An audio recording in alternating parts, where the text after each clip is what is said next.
પ્રવાસન વિકાસ માટે રાજ્યમાં દરેક જિલ્લાને દર વર્ષે 10 કરોડની ગ્રાન્ટ આપવાનો રાજ્ય સરકારે મહત્વનો નિર્ણય લીધો છે। રાજ્યના દરેક જિલ્લામાં પ્રવાસન સુવિધાઓના સર્વાંગી વિકાસ માટે અને પ્રવાસન સ્થળ પરની વ્યવસ્થાઓની ગુણવત્તા સુધારણા અને ઝડપી અમલીકરણના ઉદ્દેશ્ય સાથે ગાંધીનગરમાં નાયબ મુખ્યમંત્રી હર્ષ સંઘવીની અધ્યક્ષતામાં યોજાયેલી બેઠકમાં જિલ્લા પ્રવાસન વિકાસ સોસાયટીની રચના કરવા મહત્વનો નિર્ણય કરાયો છે। જિલ્લા પ્રવાસન વિકાસ સોસાયટીની રચના પાછળનો મુખ્ય ઉદ્દેશ્ય એ છે કે પ્રવાસન સ્થળોના સર્વાંગી વિકાસ અને જિલ્લા સ્તરે સમન્વિત, ઝડપી અને અસરકારક કાર્યવાહી કરવી।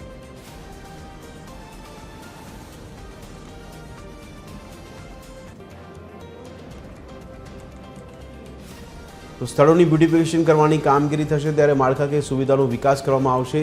આ મુખ્ય લક્ષ્યાંક જે રાખવામાં આવ્યો છે તેની પર એક નજર કરી રહ્યા છે। ત્યારે પ્રવાસન સ્થળના વિકાસને લઈને લક્ષ્યાંક છે સ્વચ્છતા આપવામાં આવે, પાણી પીવાનું જે છે તે શુદ્ધ મળી શકે, ટોયલેટ, પાર્કિંગ અને ટ્રાફિકની વ્યવસ્થાનું મેનેજમેન્ટ પણ યોગ્ય રીતે કરવામાં આવે તે આધાર પર આ એક કમિટીની રચના કરવામાં આવી છે। સોસાયટી બનાવવામાં આવી છે જેમાં સાઇનેજ, માહિતી કેન્દ્ર, ગાઈડ પણ તાલીમ આપવામાં આવશે। તો રાજ્યના પ્રવાસન ક્ષેત્રોને વધારે વિકાસ કરવા માટેની સોસાયટીનું રચના કરવામાં આવી જેમાં દર વર્ષે 10 કરોડની ગ્રાન્ટ આપવાનો નિર્ણય કરાયો છે। PPP મોડેલ હેઠળ કાફેટેરિયા, સોવિનિયર શોપ વગેરેનું પણ આયોજન કરવામાં આવે। સ્થાનિક રોજગારી વધારવા કોટેજ, હેન્ડીક્રાફ્ટ, રમતોની પ્રવૃત્તિનો સમાવેશ પણ કરવામાં આવશે।